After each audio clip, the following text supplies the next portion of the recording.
하나님의 말씀은 히브리서 9장 14절에서 15절의 말씀을 다 같이 합독하겠습니다. 하물며 영원하신 성령으로 말미암아 흠없는 자기를 하나님께 드린 그리스도의 피가 어찌 너희 양심으로 죽은 행실에서 깨끗하고 하고 살아계신 하나님을 섬기게 못하겠느냐.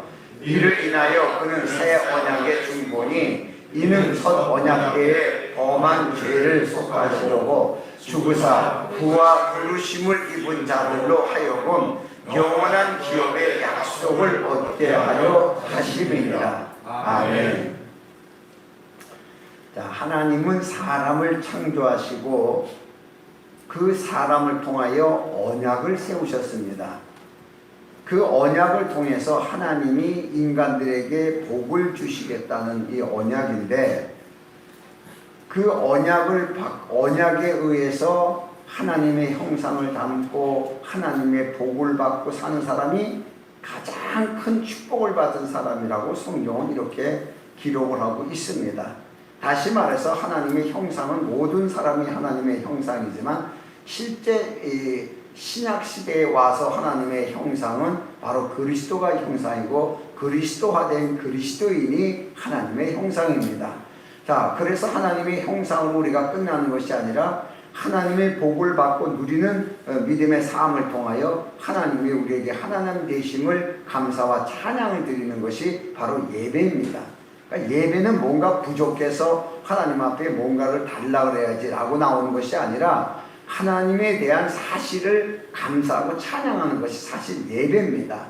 그러나 세상 종교는 뭔가 신을 찾아가서 부족하기 때문에 뭔가 달라고 요구하면서 여러 가지 행위를 취하는 것이 바로 세상 종교입니다. 그러나 기독교는 이미 하나님이 다 이루신 것에 대해서 감사와 찬양이 이루어지고 하나님은 또 그 사실에 대한 근거로 우리에게 또 복의 복을 더하시고 은혜를 더하시는 것이 바로 예배 속에 이루어지는 하나님의 사실입니다.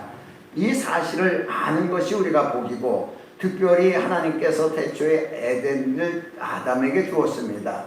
이것이 뭐냐면 에덴이라는 것이 기쁨의 동산, 기업의 동산, 하나님의 기업의 동산이에요. 기쁨의 동산. 그런데 이것을 누구에게 줬냐? 아담에게 줬다고만 생각하지만 아담이란 뜻은 사람이란 뜻입니다. 하나님이 사람에게 주셨다는 거예요. 사람에게. 특별히 자기가 특별한 사람이 아니라 그 사람에게 하나님이 하나님의 가장 귀한 기업을 내려줬어요. 그러나 이 죄로 인해 가지고 이 에덴 동산을 결국은 빼앗기게 되고, 결국은 아담과 하와는 에덴에서 쫓겨난 다음에 아이들을 낳기 시작합니다. 그래서 결국은 성경은 뭘 얘기를 하냐? 하나님이 그 분복을 줬어도 이렇게 빼앗기고 나니까 이렇게 땅에서 유리하면서 정말 살기가 정말 어려운 게, 얼마나 어려우면 가족관계끼리 싸움이 일어나가지고 살인사건까지 가족에서 일어났어요. 남이 죽인 게 아니고. 이게 뭐냐? 하나님의 기쁨이 없이 사는 사람의 모습입니다. 이걸 성경은 말씀하고 있습니다. 우리는 다 아담과 하와가 죄를 졌네, 나 이렇게 얘기지만 우리 생활을 얘기하고 있습니다. 우리 생활. 아담에 대한 가정의 생활이 우리의 가정대의 생활이에요. 하나님이 주신 분복을 빼앗기고 난 다음에는 엉망진창에 대한 삶을 살아가고 있는 인간의 모습을 하나님은 적시하고 있습니다. 이것을 보면서 하나님께서는 다시 그 아담의 자손들 중에서 아브람을 선택합니다. 아브람을 선택해서 다시 복의 근원되게 하나님이 하시겠다고 다시 또 약속을 이루는 것이 언약입니다. 그래서 이 언약은 에덴 동산의 언약, 아브람과의 언약, 뭐 이런 언약이 쭉 있으면서 내려오고 있습니다. 다윗과의 관계의 언약, 이게 대표적인 언약의 3대 언약의 모습인데, 이거 이제 저녁 설교에 나올 것입니다. 오늘은 이 말씀대로 하나님께서 아브람을 복되게 하시겠다라고 말하는데, 아브람이라는 사람은 특별한 사람이 아니라 세상에서 죄라는 죄는 다 짓고 사는 사람 중에 한 사람입니다. 왜냐? 우상 숭배하는 사람의 아들이기 때문에.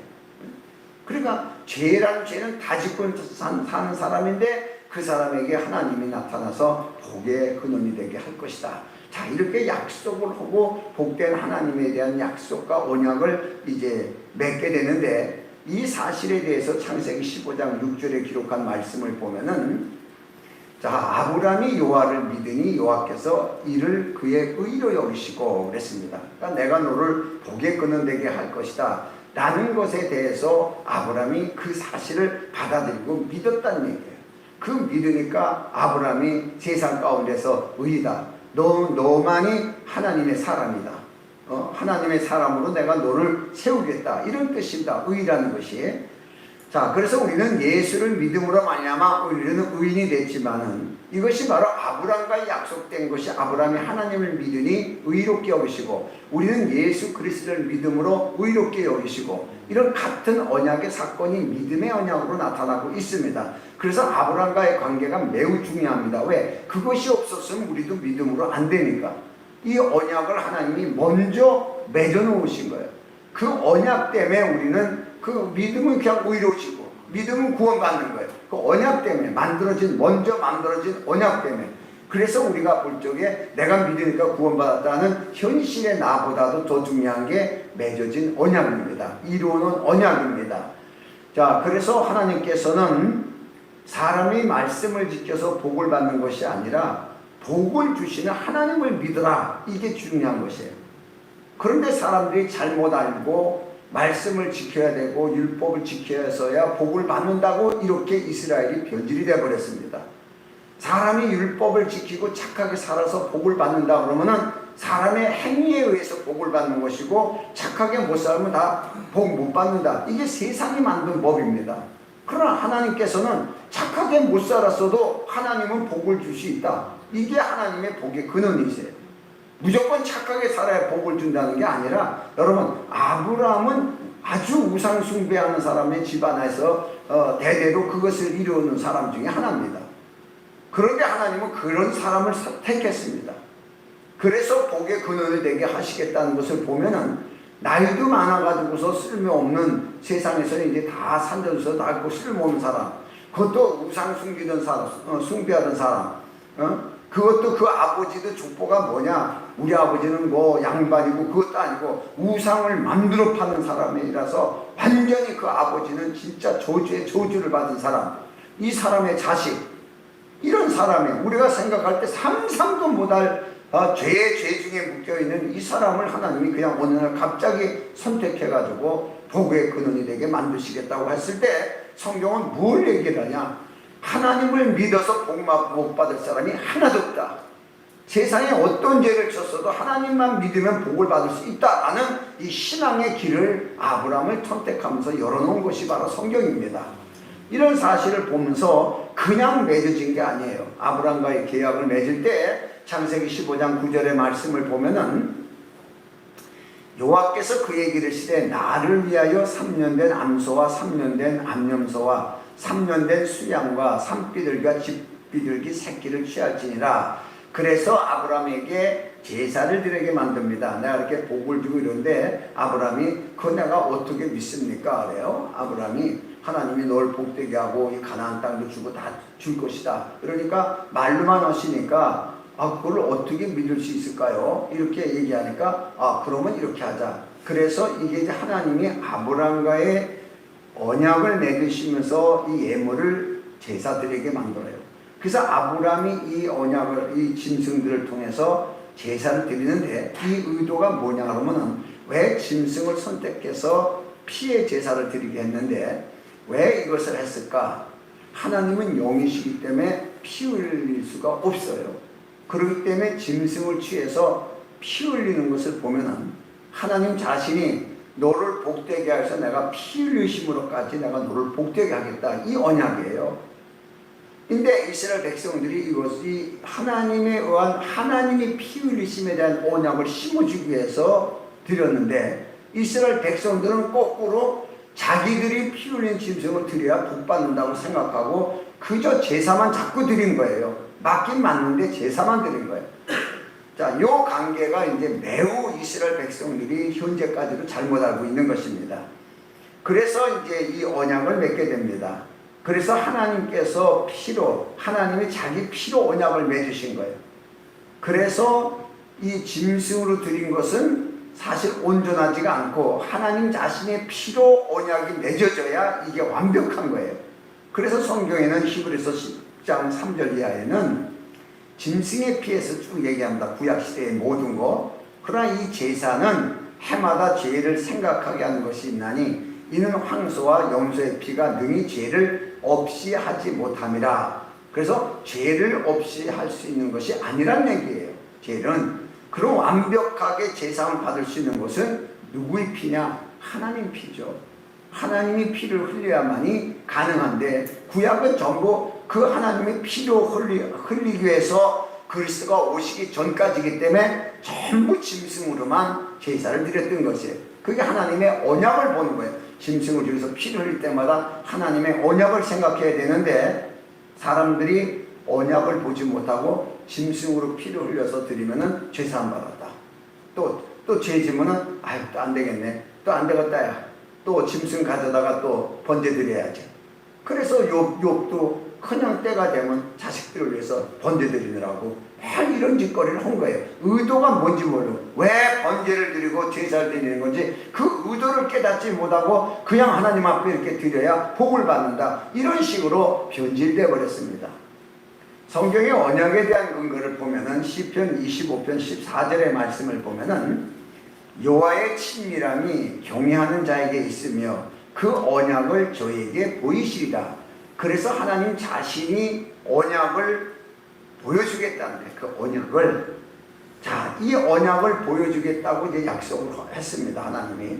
그러니까 하나님께서 피의 언약을 맺으신 다음에 그러면 이 피의 언약을 맺었는데 짐승으로 그러면 너는 어떻게 할 것이냐? 너도 이 언약에 참여할 것이냐? 그러면 당연히 복 받으려면 참여해야죠. 그렇다면은 너도 피의 언약을 참여해야 된다. 그래서 피와의 관계의 언약이에요.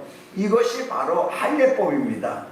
그래서 아브라함과 그 밑에 사람들에게 할례 언약을 주게 되는데 다시 말해서 이 피의 언약은 하나님이 피를 흘리심으로써 보여주겠다는 거예요. 저에게 언약을 보이시리라. 그래서 이스라엘 백성들은 이 말씀을 하나님의 언약이 성취되고 있는 것을 깨달으려고 자꾸 노력을 했습니다. 그런데 하나님이 피를 흘리는 것을 너에게 다 보여주겠다는 거예요. 이게 언약입니다. 십자가는요, 하나님의 언약의 실제가 이루어지는 거예요. 엄청난 사건입니다, 이것이. 그러니까 그 언약의 실제가 어떤 거예요? 자, 아브라함과의 관계에서 너를 복되게 할 것이다. 아브라함이 내가 어떻게 알 수 있습니까? 증거가 있습니까? 그러니까 그러면 짐승을 잡아서 피를 흘리자. 그래서 피 흘리는 제사를 드리게 만들어요. 그렇죠? 자, 이것을 보면은 네가 반드시 복 받는 것이다. 그래서 이 실제가 십자가에서 이루어지는 거예요. 십자가에서 그리스도의 피 흘리심이에요. 그러니까 사실 그리스도의 십자가 피를 통해서 우리가 언약을 모르면 너무 슬픈 일이에요. 그렇게 고통받고 하나님이 앉아서 고통받고 예수님이 성자 하나님이라고 이렇게 보더라도 고통받고 죽는 걸 보고서 밑에서 기뻐할 사람이 있어요? 없어요. 그러나 그 사건 후에 우리에게는 모두가 기쁨이에요. 모두가 기쁨입니다. 그 십자가는 사실 우리에게 고난과 고통을 보는 게 아니라 너 죄 지으면 이렇게 고통받아, 너 죄 지으면 십자가에서 이렇게 죽어, 이렇게 해서 율법적으로 우리에게 아주 그냥 위협하는 것이 아니고 복의 근원으로 하나님이 너를 복의 근원 되게끔 완벽하게 이루었다는 걸 보여주시는 거예요. 그러니까 엄청난 사실이죠. 그러니까 사람의 생각하고 하나님의 약속된 것이 이루어지는 거하고 생각의 차이가 많이 다른 거예요. 그래서 하나님의 생각으로 넘어가야 우리가 감사할 수 있지. 사람의 생각을 가지면은 예수님 그 십자가에 못 박히고 고통받는 거 보고서 어떻게 감사를 해요? 여러분, 그게 감사입니다. 하나님이 하신 일, 우리를 위해서 복되게 하여서 하나님이 하신 일, 우리는 그것에 대해서 감사밖에 나올 수가 없는 것이에요. 이런 걸 볼 수가 있습니다. 그래서 성경에도 하나님 자신이 그것을 보이신다. 그래서 십자가를 통해서 요한복음 19장 30절에 보면은 이제 그것을 이루시면서 예수께서 심포를 받으신 후에 가라사대 다 이뤘다 하시고 머리를 숙이고 영원히 돌아가시나. 그래서 다 이뤘다. 이제 끝났다. 이제 할 일은 너희가 나를 믿음으로 복받는 일밖에 없다. 이런 거죠. 왜? 모든 걸 완벽하게 끝내놨어요. 뭘 하는 걸로? 인간이 하나님의 복을 받고 살 수 있는 방법으로.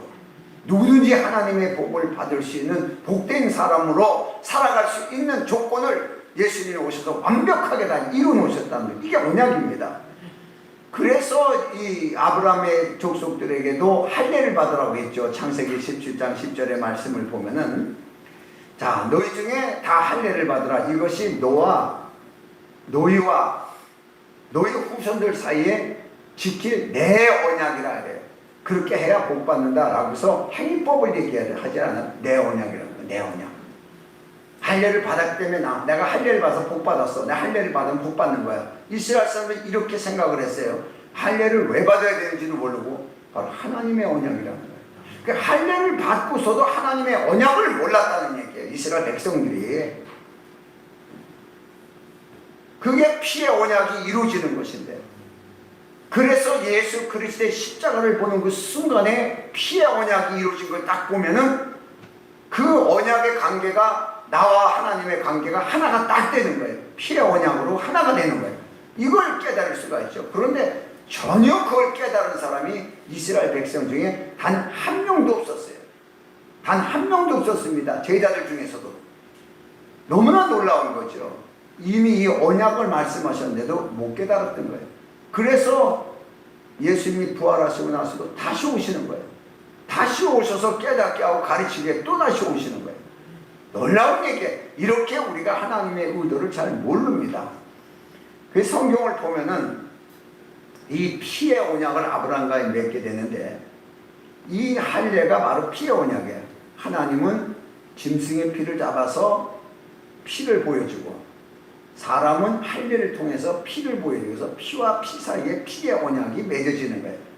이 피의 언약은 만약에 상대가 죽거나 다치거나 하면은 그 사람의 자손들이나 후손들을 상대가 다 책임지는 거예요. 전부 다. 또 상대가 어떤 때 피해를 보면은 가서 피해 보상까지 해주는 거예요. 같이 싸워주는 거. 이런 건 이제 옛날에 서로 칼을 교환하는 것이 바로 그런 문제예요. 당신의 적이 생기면은 그건 나의 적이다. 내가 싸우겠다. 이런 관계에서는 서로 칼과 칼을 교환하는 이런 게 있어요. 근데 피해는 생명이다. 생명과 생명의 교환이에요. 우리는 하나님 앞에 목숨을 내놓고 하나님 생명 자체로다가 하나님 영원한 생명으로 언약을 이루시는 거예요. 이 관계가 피의 언약입니다. 그래서 성경에 보면은 이 피에 대해서 짐승의 피가 구약시대 때 많이 나오죠. 그리고 신약에서는 그리스도가 피 흘리심으로 말미암아 제사가 이제 없어져서 제사 드린 사건이 안 나오죠. 그래서 6월절에 예수님께서 양을 잡으시지 않으신 거예요. 왜냐? 그분이 6월절 양이기 때문에.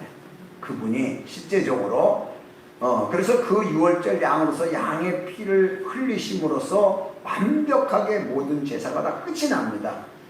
그래서 구약시대에 드리는 제사는 짐승의 피를 주셨어요. 왜냐? 레위기 17장 11절의 말씀을 보면은 그 피에는 생명이 있기 때문에. 그래서 피를 단에다 뿌리는데 왜 뿌리냐? 피에는 생명이 있으므로 피가 죄를 속하느니라. 죄를 속하기도 하고 피에 또 하나는 생명을 공급해 주는 거예요. 뿌렸다는 것은 생명을 넣어주는 거예요. 또 죄를 사하는 거예요. 그래서 번제단의 피와 지성소의 피가 다릅니다. 지성소의 피는 하나님과의 맺어진 언약의 피고, 이 번제단의 피는 죄사함을 받는 피고, 그래서 지성소의 피는 제사장만, 대제사장만 들고 올라갈 수가 있어요. 들고 들어갈 수가 있어요. 그러나 번제단의 피는 모든 백성들이 나와서 예수를 믿고 구원받는 것처럼 모든 사람이 할 수가 있어요. 그런데 지성소의 피는 대제사장이 없으면은 못 가져가요. 그래서 대제사장이신 예수께서 이 땅에 오셔서 우리의 모든 생명에 대한 사실의 그 피를 어디로 가져가요? 하나님 우편에 올라가실 때 전부 들고 올라가는 거예요. 이게 지성소로 가는 거예요. 그래서 지성소에 그 우리의 피가 거기 있어요. 그럼으로써의 하나님의 피의 언약과 완벽하게 하나가 딱 되는 이 사건이에요. 그래서 예수님이 하나님 우편에 올라가셔야 되는 거예요. 자, 그리고 내려오셔서는 엄청난 이제 역사를 우리에게 주시기 시작하는데, 자, 그래서 우리가 하나는 우리가 피에 대해서 우리가 성경적으로 보면 두 가지 표현이 많이 나옵니다. 구약에는 속죄라는 말이 쭉 나와요. 속죄. 근데 신약에서는 구속함을 얻어라. 구속이라는 말이 많이 나와요. 이 두 단어가 매우 다른 단어인데 비슷한 것 같다. 제사함 받는다고 생각하고 똑같다 보는데 많이 다릅니다. 이 속죄라는 단어는 무슨 뜻이냐 그러면은 죄를 완전히 없애는 것이 아니라 덮어놓는다는 거야. 죄를 덮다, 덮어놨다. 그러니까 여전히 뜰치면 죄가 있는 거예요. 그러니까 이 속죄의 제물을 드렸지만은 또 사람이 죄를 지면은 또 드려야 되고, 또 죄를 지면 또 드려야 되고, 그래서 끝나는 것이 아니에요. 이것이 이제 구약에 나오는 속죄예요. 그래서 이것은 짐승의 피로만 할 수 있는 것이에요. 그러나 신약 속에서 구속이라는 말을 이제 많이 쓰는데, 히브리서 9장 12절의 말씀을 보면은, 자, 여기에서 용서와 송아지 피로 아니하고, 그러니까 용서와 송아지 피로 하는 것은 속죄입니다. 그렇죠? 아니하고, 오직 자기 피로 영원한 속죄를 이루사, 영원한 속죄를 이루사, 끝났어요. 속죄가 끝나는 거예요. 단번에 성소에 들어가셨느니라. 그래서 속죄는 그리스도의 피가 흘러서 딱 끝난 거예요. 속죄 드리는 것은. 그러면은 그리스도의 이 역사를 이루시는 것을 보고서 우리는 구속함을 받았다고 해서 말을 하는데, 이 구속이라는 것은 십자가를 통해서 우리의 죄를 완벽하게 도말시킨 거예요. 완벽하게 없어져 버려가지고, 구약은 접는 거지만 신약은 완전히 없어져 버린 거예요. 완전히. 그래서 히브리서 9장 22절에도 그 말씀을 보면은 율법을 쫓아 거의 모든 물건이 피로서 정결케 되나니 피 흘림이 없으면 사함이 없느니라 라고 말씀하신 것처럼, 피는 죄를 사한 것으로서 끝났는데 짐승의 피는 계속 죄가 생각나게 만들어서 또 드려야 되고 또 드려요. 왜? 덮는 거니까. 또 떨어지고, 또 덮는데 또 떨어지고, 이런 거. 우리가 죄 안 짓는다 할 때 또 죄 짓고, 죄 안 짓는다 또 죄 짓고, 그러니까 그때마다 우리는 맨날 회개해야 된다, 또 맨날 회개해야 된다, 이러고 우리가 또 가르치기도 하지만은 회개 개념도 잘 못 가르쳐서 그렇습니다. 사실 우리가 짓는 죄는 사실 하나님은 이제는 기억하지 않는 죄예요. 그래서 성경에 보면은 히브리서 8장 12절의 말씀을 보면은 내가 저의 불의를 긍휼히 여기고, 그러니까 분명히 우리가 불의가 없는 게 아니에요. 불의를 저질러요. 하나님의 의와 반대가 되는 게 불의입니다. 어느 날 갑자기 나도 모르게 불의한 일을 하게 되고 저질러요. 그런데 하나님이 나를 긍휼히 여기시고 저의 죄를 다시는 기억하지 아니하셨으니 그래요. 이게 놀라운 역사죠. 분명히 내가 불의를 안 하는 게 아니라 저질렀어요. 그런데 하나님은 불쌍하게 본다는 거예요. 연약해서, 아직 부족해서 그랬구나, 이렇게 본다는 거예요. 그렇게 보고 죄를 아예 기억도 안 한다는 게, 아예 기억도, 얼마나 놀라운 역사예요. 이게 구속의 뜻이에요. 그래서 이 성경에 피는 생명을 상징하는 것으로서 그리스도의 피가 있는 자만이 하나님께로 나아갈 수가 있는 거예요. 그러니까 지성소에 있는 자들은 지성소의 피, 이 피는요, 이 피는 하나님이 그 피를 볼 때에 누구도 죄를 보지 않는 거예요. 지성소의 그 피가 누구 피예요? 그리스도의 피죠. 그래서 우리 인간들 누구도 죄를 찾지 않는 그리스도의 그 피가 완벽하게 다 끝내버린 거예요. 그래서 히브리서 10장 19절의 말씀을 보면, 그러므로 형제들아 우리가 예수의 피를 힘입어 성소에 들어갈 담력을 얻었나니 그래요. 그러니까 아무도 구약시대 때 지성소에 들어갈 수 있는 자는 없습니다. 그러니까 상상도 못하는 거예요. 왜 그러냐? 그건 대제사장만 들어가는 건데, 대제사장은 구약시대 때 아론 하나였습니다. 아론 하나의 제사에 의해서 일이 진행되고 시작하다가 이제 성소가 무너지기 시작하면서 모하면서 아론의 자손들 중에서 누가 선택돼서 하다가 나중에 다 성전이 무너지니까 없어진 거예요. 못한 거예요.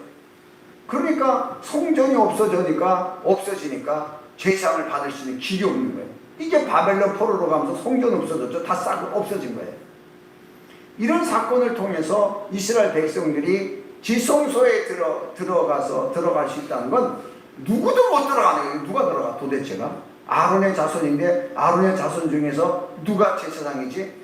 누가 제일 맏아들이야? 맏아들 장자사는 누구야? 이걸 다 찾아야 돼. 족보적으로. 지금도 웃기는 얘기가 무슨 얘기죠? 성전을 짓겠다고 지금 준비한 사람들이 있는데 이스라엘에서 그러면 아론의 자손들이 다 지금 이제 챙겨놨다 그래요. 이제 기물도 다 챙겨놨고 금도 다 재산도 많이 있고 이제 뭐가 문제야? 땅만 있으면 된다고 얘기하는데 나는 누가 대제사장이 되냐는 얘기예요. 땅보다도 누가 대제사장이 되냐. 이 대제사장이 되어야 지성소에 들어가는데 과연 그가 누구냐는 얘기예요. 없죠. 이건 찾지 못합니다. 이건 내가 볼 때는. 자, 그러나 그들은 이미대로 만들 수가 있죠. 왜냐? 대제사장은 예수 외에는 없어요. 없는 거거든요. 그래서 사람에 의해서 대제사장이 되면 다 끝내버리고 이제는 누구든지 예수를 믿는 자가 지성소까지 들어올 수 있어요. 다 대제사장처럼 만들어버린 거예요. 그냥 제사장이 아니에요. 지성소는 대제사장만 들어갈 수가 있어요. 이렇게 만들어 놓은 게 하나님의 은혜예요. 그래서 직접적으로 하나님 앞에 우리가 기도할 수 있는 것이 바로 이겁니다. 직접적으로. 그러니까 하나님 앞에 기도할 수 있는 게 뭐예요? 지성소에는 뭐가 있어요? 하나님의 궤가 있어요. 하나님의 궤는 사무엘 6장에는 뭐라 그래요? 여호와 이름으로 칭하는 것이라 그래요. 그래서 예수 이름을 가진 자는 누구든지 하나님 앞에 기도할 수 있는 그 장소가 지성소라고 저는 지난번 설계에 말씀을 드렸습니다. 놀라운 역사예요. 내 이름으로 기도하라. 이거는요 이미 지성소에서 기도하는 거예요. 이걸 열어놓으신 거예요. 그러므로 예수께서 십자가에 못 박혀 죽으시면서 지성소 휘장이 찢어지잖아요. 정말 그러니까 성소에 있는 성소까지 온 사람만은 다 들어올 수 있게끔 만드는 거예요. 참 놀라운 하나님의 축복의 역사를 이렇게 실제상으로 우리가 볼 수가 있습니다. 그래서 하나님이 오늘 약속한 것은 영원한 기업입니다. 영원한 기업. 이 영원한 기업, 다시 말해서 기업에 대해서는 두 가지 기업이 있어요. 구약에는 장자는 두 기업을 갖는 것인데 이것이 뭐냐 그러면 정확하게 두 기업인데 뭐뭐 갖는 건지를 알 수가 없습니다. 그냥 두 기업을 갖는 것으로 나오는 거지. 그런데 실제적으로 예수께서 이 땅에 오셔서 장자로 오셔서 두 기업을 성취하시는데 보니까 하늘의 권세, 땅의 권세예요. 자, 이걸 얘기하는 거예요. 그러면 이걸 다 가져야 두 기업을 가진 자로 하나님의 장자로서의 하나님의 나라를 유업으로 다 성결이체 받을 수 있는 분이 바로 그리스도입니다. 그것을 이루신 것이에요. 그래서 오늘날 우리도 이 두 기업을 받아야 장자의 반열에 갈 수가 있어요. 두 기업을 가져야. 그럼 하나님이 우리에게 두 기업을 줬죠. 그리스도로 인해서 나온 그리스도에 인한 아들들, 그리스도에 의한 아들들은 장자의 아들들이에요. 왜? 그리스도가 장자이기 때문에 장자손이죠.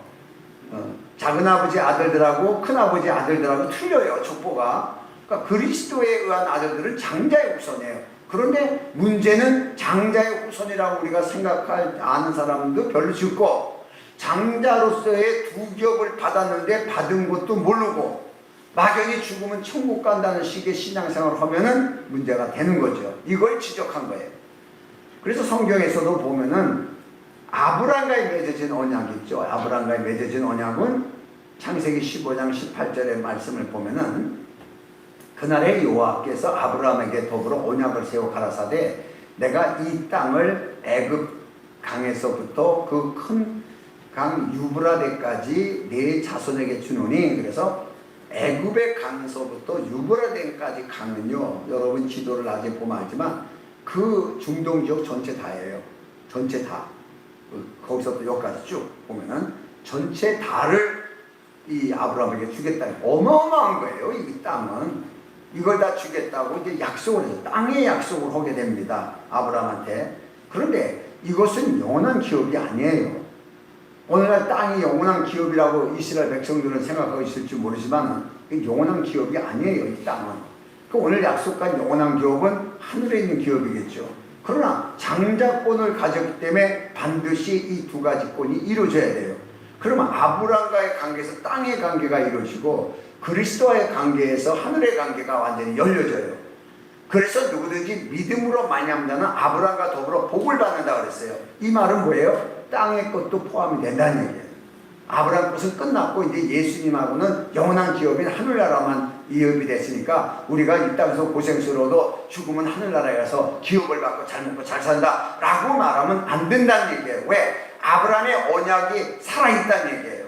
그럼 아브라함의 언약은 땅의 언약이에요. 자, 요 관계를 이제 오늘 이 설교 중에 준비된 것입니다. 그래서 성경에도 보면은 이 신명기상 11장 9절의 이 말씀을 보면은 신명기서에서 또 여호와께서 너희 열조에게 맹세하사 그와 그 후손들에게 주리라 하신 땅 곧 젖과 꿀이 흐르는 땅에서 너희 날이 장구하게 되리라. 그래서 너희 날이 장구하게 되리라 그러니까 거기서 영원히 사는 걸로 착각하고 있어요. 오랫동안 거기서 누리고 산다는 얘기예요. 땅을 누리고 산다. 땅을 하나님 주신 땅에서 누리고 산다. 이 말씀을 하셨어요. 그런데 이거는요, 이 땅은, 이 가나안 땅은 이스라엘 백성에게만 국한된 거예요. 이스라엘 백성에게만 맺은 언약이지 우리하고 상관이 없어요. 근데 우리도 가나안 땅 정복하듯이 우리 땅은 뭐 이렇게 하는데 맞긴 맞는데 우리가 성경적으로 보면은 가나안 땅은 이스라엘과 맺어진 언약이다. 이렇게 볼 수가 있어요. 그러면은 자, 히브리서 10장 14절의 말씀을 보면은 저가 한 제물로 거룩하게 된 자들을 영원히 온전케 하셨느니라. 그래서 이제 우리를 완벽한 사람으로 온전케 했는데 어느 정도의 영원히 예수 그리스도의 십자가는요 우리를 완전한 사람으로 부족함이 없는 사람으로 채워놓은 것이에요. 그러면 언약이 이루어진 자요 죄사함을 받은 자요 모든 것을 가진 거가 되죠. 그게 언약 안에 다 들어가 있어요. 그냥 언약을 모르고 그냥 예수 이러면 안 된다는 얘기예요. 언약을 알아야지.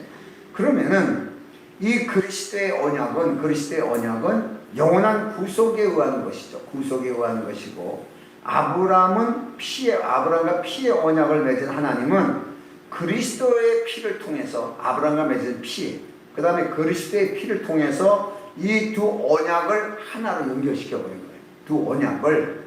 그러니까 땅에 대한 언약, 그리스도는 하늘에 대한 언약. 왜? 그리스도는 하늘에서 오셨기 때문에. 그래서 이 두 언약을 바로 연결시켜 버렸습니다. 이 사건을 미리 구약에 말씀하신 적이 있습니다. 이것이 바로 창세기 22장 18절의 말씀을 보면은 이삭을 번제물로 하나님 앞에 드려졌을 때 사건입니다. 이때 하나님께서 아브라함에게 내가 나를 경외한지 알겠다 하셨어요. 경외라는 게 뭐예요? 경외하는 자에게 하나님의 언약을 보이라 그래요. 보인다 그랬죠? 아까. 그래서 이제 네가 나를 경외한지 알았다 그래서 이제 네가 대적의 문을 여는 복을 주겠다. 그래서 그 복을 주는데 어떻게 복을 받느냐? 내 씨로 말미암아 천하 만민이 복을 얻으리라. 천하 만민이에요. 이제는 이스라엘이 아니에요. 벌써 하나님은 여기서 이미 그 상태를 보여줬어요. 그 그리스도를 통해서 무엇이 이루어지는가를 이미 아브라함을 통해 보여줬는데 이 천하 만민이 복을 얻으리라. 이는 내가 나의 말을 준행하였음이라 하셨더라. 그래서 그 이삭을 드림으로 말미암아 천하 만민이 복을 받을 수 있는 길이 열려졌습니다. 그래서 이삭의 상징으로 그리스도가 오시죠. 그리스도가 오셔가지고서 마태복음 28장 18절의 말씀을 보면은 자, 예수께서 나와 이르러 가라사대 하늘과 땅의 모든 권세를 내게 주셨으니. 그래서 이 누구예요? 하늘과 땅에 있는 권세를 내게 주었으니. 그러니까 두 기업을 받은 사람이네요. 그렇죠? 그럼 이 그리스도는 누구예요? 하나님의 장자죠. 그래서 누구든지 그리스도를 믿음으로 말미암아 그리스도의 영을 가진 자들은 전부 다 하나님의 장자의 반열에 쓰는 거예요. 장자의 반열에 자동적으로. 자, 요 관계가 됐어요. 그래서 이 자동적으로 장자의 반열에 쓰면서 아브라함과 맺어진 가나안 땅과 또 다른 것이 나오는 게 시편 115편 16절의 말씀을 보면은 하늘은 여호와의 하늘에도 땅은 인생이 주셨도다 할 때 이 땅은 가나안 땅을 얘기하는 게 아니에요. 이 땅의 원문을 보면 지구예요. 이 지구 땅덩어리 자체를 얘기하는 거예요. 이것을 우리들에게 준 거예요. 가나안 땅이 아닙니다, 여러분. 그건 다 포함되어 있는 거예요. 그러나 가나안 땅은 이스라엘 백성에게만 언약이 맺어진 거예요. 땅에 대한 언약 아브라함의. 근데 이 땅에 대한 것을 예수님은 어떻게 했어요? 전 지구상에 있는 전체 땅으로다가 확보시켜 버렸죠. 완벽하게. 그러니까 이것을 해놓고서 하늘에 있는 것과 땅에 있는 것을 함께 연결시켜 버렸어요. 그래서 오늘날 우리에게 우리가 어딜 가더라도 땅의 소산을 얻을 수 있는 권리를 주신 거예요. 특별히 한국 사람은 세계 어느 나라에도 안 들어간 나라가 거의 없을 정도라 그래요. 그럴 정도로 들어가서 한국 사람은 땅을 워낙 좋아해요. 땅을 사는 거, 땅 확보하는 거. 그래가지고 돈 많이 벌어가지고 항상 땅을 사는 게 대한민국이라 그래요. 참 너무 신기해요. 그게 이제 이스라엘 백성들에 대한 신앙이에요. 어떻게 보면 우리나라도 신앙적으로. 그래서 땅을 확보하는 거예요, 땅을. 그래서 땅에서 나는 소산을 갖다가 거둬들이는 이 방법이에요. 자, 이런 것이 참 신앙 안에서 이스라엘보다도 우리 한국 사람은요, 적용하는데 굉장히 빨라요, 적용하는데. 그런 관계를 우리가 볼 수가 있습니다. 그러니까 이 땅에 대한 것을, 이 땅에 대한 이 기업을 주시는데, 이거는 각 사람이 존재할 때만 가능한 거예요. 그 자손들이 있을 때만. 나중에 이 땅도 없어지잖아요. 이 땅도 없어지고 하늘도 없어진다 그러잖아요. 없어지는 거예요. 근데 예수님이 약속한 것은 영원한 기업이에요. 영원한 기업은 이건 사라지지 않는 거죠. 그래서 영원한 기업에 대해서 베드로후서 1장 10절 이하의 말씀을 보면은, 그러므로 형제들아 더욱 힘써 너희 부르심과 택하심을 굳게 하라. 너희가 이것을 행한즉 언제든지 실족지 아니하리라. 이같이 하면 우리 주 곧 구주 예수 그리스도의 영원하신 나라에 들어감을 넉넉히 너에게 주시리라 라고 말씀하셨습니다. 우리는 여기서 잘못된 것이 뭐냐면 뭐 자꾸 하늘에 쌓아두자, 뭐 하늘에 올려두자 그래가지고 솔직한 얘기로 헌금을 강요해가지고서 막 이렇게 해서 하는 이 방법들이 있습니다. 그것이 다 하늘에 쌓아두는 거라고. 그래서 재산을 다 팔아가지고 교회에다 갖다 놓고 뭐 이러면 하늘에 쌓아둘 거라고 생각해서 교회에다 갖다 놓습니다. 교회에다 하고 가고, 외국 같은 데서는 죽을 때 유언으로 나의 전 재산을 교회에다가 이렇게 한다, 이런 게 많이 있어요. 왜? 그게 하늘에 쌓아두는 줄 알아요. 그런가 하면은 사회에다가 환원한 사람도 있고 여러 가지가 있습니다만은, 여기에서는 우리에게 물질에 의해서 땅의 소산을 가져다가 교회에 쌓아두라. 그러면 하늘나라에 넉넉히 들어가고 기업을 얻는다, 이렇게 말씀하시지 않았어요. 중요한 게 뭘 얘기해요? 굳세게 하라, 굳게 하라. 요동하지 않는 거예요. 세상을 살아가면서 하나님을 믿는 신앙 안에서 요동하지 않고 사는 자가, 이 자가 하늘나라에 넉넉히 들어가는 거예요. 이 사람이. 자, 다시 말해서 하나님의 나라가 이 땅에서 우리가 행한 일을 통해서 하나님은 기업을 분배해 주시는데, 우리 이걸 전부 물질로 자꾸 생각해요. 하늘에서 땅 기업을 많이 받으려면 우리 하늘에 많이 심어야 되겠다. 하늘에 심어야 되겠다. 그래서 무슨 헌금 이래가지고 막 이게 강요해가지고 거기 살치는 사람들도 있어요. 땅에다 심지 말고 하늘에 심어두라고 해가지고서 헌금 걷어가지고서 놀아먹고서 갖고 튀는 놈들도 있고, 전부 엉터리예요. 여러분, 헌금으로 하늘에 심는 거 아니에요. 성경은 우리의 믿음이에요. 요동하지 않는 믿음. 이 믿음이 하늘의 기업을 가질 수 있는 이 여건이란 말이에요. 완전한. 그래서 이 성경은 요동하지 않는 믿음에 대해서 뭘 얘기를 하냐. 요한일서 5장 4절의 말씀을 보면은, 대저 하나님께로 난 자마다 세상을 이기느니라. 세상을 이기면 이기시니 바로 우리의 믿음이라. 해서 믿음은 요동하지 않는 거예요. 그렇죠? 요동하지 않는 것은 믿음이 있는 거고, 그 믿음은 곧 세상을 이긴 거예요. 그러니까 세상을 송두리째 이긴 거예요. 왜 그렇죠? 내가 세상을 이겼다고, 예를 들어서 예수님이 내가 세상을 이겼노라 그렇죠? 그러면 진자는 이긴 자의 종이에요. 그러면 세상 자체가 그냥 예수님 거예요. 내가 요동하지 않으면 벌써 나를 요동하게 한 그 존재의 모든 것은 다 내 거가 되는 거예요. 놀라운 이 하나님의 이 법칙, 이 관계예요. 진자는 이긴 자의 종에 대한 관계라 그래서, 우리가 율법에 의해 가지고 죄로다가 아담과 하와가 졌기 때문에 에덴 동산 다 빼앗기고 이렇게 됐다. 그래서 죄짐은 다 진자가 된다. 이렇게 생각해서 죄진 자는 마귀에게 속하나니 막 이렇게 극단으로 나가는 사람들이 있어요. 여러분, 우리는 마귀에게 속하지 않아요.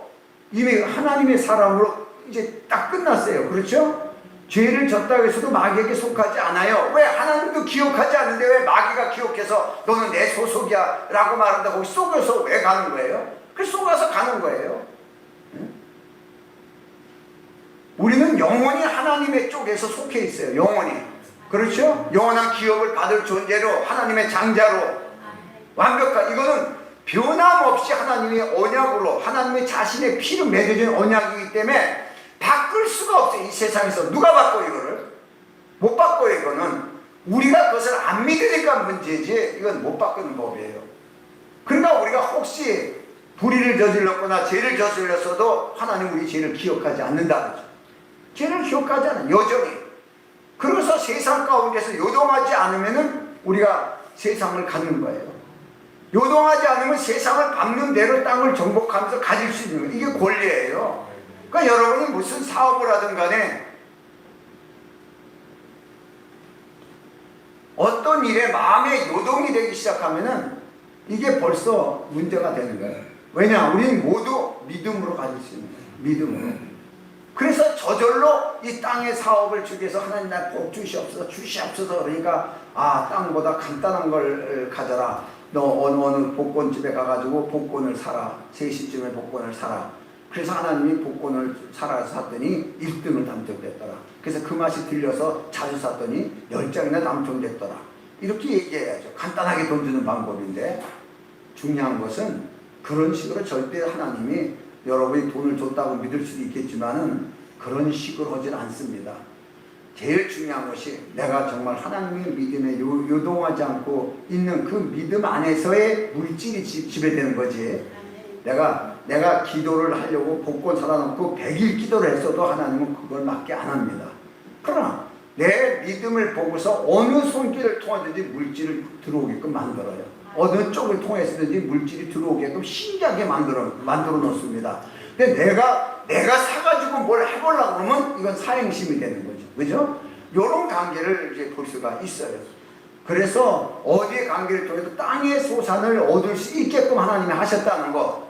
이게 지금 우리에게는 매우 중요합니다. 왜? 이 땅에 사니까. 이 땅에 사니까 지금 땅의 기업이 중요한 거예요. 하나님의 나라에 올라가서 하나님이 주실 일이고 이 땅에서 어떻게 사냐에 따라서 어떤 영광으로 부활할 것이며 어떤 기업을 받을 것이며가 결정되기 때문에 우리 지금 이 땅이 매우 중요한 거예요. 그런데 이렇게 말하면 기복신앙이라고 막대도 뚜드러 패는 사람이 있어요.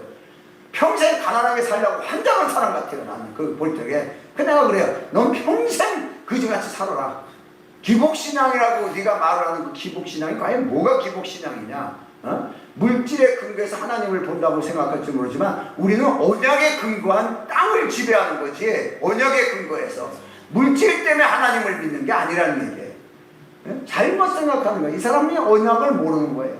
그러니까 여러분도 오늘 이 말씀을 통해서도 오늘 어떤 세상에 요동오지 마라. 그러면 어떤 통에서도 어디를 통해 물질이 들어와서 우리가 먹는데 쌓아놓고 먹진 않더라도 필요할 때마다 공급해서 가질 수가 있어요. 이런 하나님의 축복이 있습니다.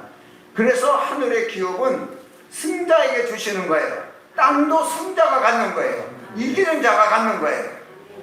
그래서 아브라함을 승자 만들잖아요. 땅을 밟아라. 어느 쪽만에 밟아라. 네가 주인이다. 네가 이긴 자다. 이런 뜻이에요. 그래서 가나안 땅 들어가서 땅을 밟아라. 그럼 나 다 줄 테니까. 이 약속을 아브라함과 했습니다. 그렇죠? 땅을 밟는 대로. 그런데 땅을 밟는 대로 지가 이긴 자처럼 땅을 밟고 요동하지 말아야 되는데 정탐하고 나서 요동을 해버립니다. 이게 문제가 돼버린 거예요. 요동하면은 그 당시나 지금이나 똑같은 거예요. 기업 못 가져요. 쌩 고생하면 살지. 겨우 하나님의 주신 은혜로만 사는 거지. 기업을 가지려면 요동하지 않아야 기업을 가질 수 있고 한마디로 부자가 돼야 큰일을 할 수가 있는 것이에요. 그래서 결론적으로 우리에게 주신 기업이 뭐냐 그러면 2기업을 줬다. 이렇게 우리는 여기까지만 얘기를 해요. 장자로서 우리에게는 하늘의 기업, 땅의 기업을 줬다. 그래서 우리는 하늘에도 갈 수가 있고 땅의 기업도 가질 수 있고 행복하다. 이렇게만 생각할 수 있지만 진정한 기업이 뭐냐? 하나님이 주시는 기업이 에레미야서 3장 24절의 말씀을 보면 내 심령에 이르기를 여호와는 나의 기업이시니 그래요. 자, 이 에레미야 애가가 중요한 게 뭐냐면 에루살렘이 지금 무너졌습니다. 그리고 다 빼앗겨 버립니다. 성전이 무너지고 하나님의 계가 다 없어져 버리고 빼앗겨 버리고 다 완전 산산분산이 납니다. 그래서 이스라엘의 지금 기업이 에르살렘이고 에르살렘이 성전입니다. 이게 이스라엘의 기업인 줄 알고 있었는데 이게 무너져 버렸으니까 완전히 산산조각이 난 거예요. 그런데 바로 이 에레미야 애가를 통해 가지고 하나님이 기업이라는 거예요. 그거 무너져도 상관없다는 거예요. 하나님이 우리의 기업이다. 이 말씀을 하게 되는 거예요. 그러니까 하나님을 기업을 받아요. 그리스도가 우리 기업으로 오세요. 그럼 그분이 하늘의 권세 땅의 권세 다 가지고 있어요. 그럼 하늘에 들어갈 권리 땅의 권리를 다 가지고 있다는 거예요. 우리가. 자, 이게 이제 핵심이에요. 그래서 히브리서 10장 34절에 말씀을 보면은 너희가 갇힌 자를 동정하고 너희 산업을 빼앗기는 것도 기쁘게 당할 것은 더 낫고 영구한 산업이 있는 줄을 암이라. 그러므로 너희 담대함을 버리지 말라. 이것이 큰 상을 얻느니라 라고 결론을 내립니다. 그러니까 우리가 항상 갇힌 자를 동정하고 또 없는 자와 함께 나눌 수 있는 여유를 가진다. 여유. 왜? 언제나 권리가 있으니까. 요거 뺏기면 안 되는, 요거 주면 안 되는 데가 아니라 언제나 또 차지할 수 있고 언제나 가질 수 있으니까. 그러니까 봐요. 나는 낚시를 못합니다. 그런데 어쩌다가 딱 하는데 한 마리 잡았어요. 야, 이거 한 마리 잡았다. 가서 한 마리 나 잡았다고 얘기해야지. 그러는데 누가 그 한 마리 달라면 주겠어요? 안 주죠. 나 이거 처음 잡은 건데 이거 하나밖에 없는데 이래 거의 안 주죠. 그런데 잘 잡아요. 어떤 사람은 뭐 낚시만 내리면 낚싯대 잘 잡아요. 그 사람이 옆에 사람 보면은 달라고 안 해도 논아줘요. 달라고 안 해도. 미국에서는 낚시는 얼마든지 할 수가 있어요. 그런데 가져가기는 딱 3마리만 가져가게 돼 있어요. 그러니까 낚시를 많이 해가지고 못 잡은 사람 다 논아주는 거예요. 인심 쓰고. 어차피 3개밖에 못 가져가니까 그런 낚시터가 있어요. 그렇듯이 여유가 있어서 또 잡을 수 있다고 생각한 사람은 줍니다. 근데 이거 주면 없다고 생각하면 절대 안 줍니다. 자, 여러분 어떤 마음을 가지고 있어요? 지도자죠. 정복자죠. 장자의 고난을 가진 사람은 언제나 가질 수 있는 거예요. 여러분 땅덩어리를 준 게 아니라 땅의 권리를 줬어요. 이 사실이 엄청 큰 거죠. 하늘나라에 이만큼 주겠다고 오지 않았어요. 거기 있는 걸 가질 수 있는 권리를 우리에게 다 줬죠. 그러니까 하늘의 권리, 땅의 권리. 이런 권리를 가진 사람들은 정말 마음에 여유가 있는 것이에요. 뭐 주면 또 생기면 되지. 주면 또 생기면 되지. 이런 관계를 우리가 볼 수가 있습니다. 정말 우리가 교회를 하면서도 이놈이 있는 데를 다 털어가지고 섬겨줄 때가 한두 번이 아니에요. 없었는데. 그런데 한 번도 안 끊겨. 계속 할 수 있어요. 계속해서. 왜? 이게 권리예요. 교회의 권리. 그러면 교회가 왜 이렇게 돈이 많아서 오냐? 누군가 그래요. 교회가 돈이 많은 게 아니라 우리 교인들이 부자입니다. 난 이렇게 얘기해요. 왜? 교인들이 가질 수 있는 권리가 있으니까 가져서 헌금을 내니까 교회가 생기는 거 아니에요? 교회가 무슨 땅 투자해가지고 돈 벌었어요? 이런 방법의 관계를 많은 사람들이 이해를 못합니다. 이해를. 내가 그냥 부자기 때문에, 많이 혼자서 부자기 때문에 이렇게 보태서 오는 줄 알아요. 참 그래서 이 하나님의 방법은요 너무 재밌어요. 여러분 오늘 이 하나님이 주신 원리, 권리, 이것은 전부 언약 안에 들어가 있는 것이다. 그러니까 언약을 모르면 이걸 못 깨닫는 거예요. 성경 이해도 안 되고. 그냥 뭐 이렇게 이제 부자 된 사람들은 뭐 무조건 기복신앙이라고 때려버리고, 고난받는 사람한테는 그렇게 고난과 더불어서 하나님의 나라를 기업으로 받는다고 이렇게 위로한답시고 오는데, 그거 고난 계속 받으라는 거 아니에요? 고난 계속 받아. 그거 헤어나리라고 생각하지 마라. 고난과 더불어 받는다 그랬으니까 고난 계속 받아. 그거 다 고난 좀 해방시켜달라고 요구하지 마라. 고난 받아야 돼. 이게요 고행 쪽으로 가는 거예요. 육신의 고행 아닙니다. 이것은 하나님의 언약이 무엇이 이루어지는가를 우리가 알아야 됩니다. 오늘 요거에 대해서 핵심을 가지고 정말 여러분이 아무것도 없는 것 같으나 우리가 모두가 가진 자로다. 놀라운 얘기 아니에요? 우리가 현세 볼 때 아무것도 없는 것 같아요. 그런데 모든 것을 가진 자로다. 자, 이런 마음의 여유가 여러분 마음속에 풍성하게 채워지기를 다시 한번 축원합니다. 기도합니다. 오늘도 이 말씀을 통해서 언제나 하나님 자신이 우리 기업으로 우리 안에 오셨습니다. 이미 그 기업을 가졌습니다. 말로만 예수가 내 안에 하지 마십시오. 그분 안에 하늘의 권세, 땅의 권세가 있습니다. 이 관계가 우리를 통해서 표현합니다. 이런 믿음의 역사가 우리 삶 속에 이루어지도록 함께 해달라고 통성으로 기도합니다.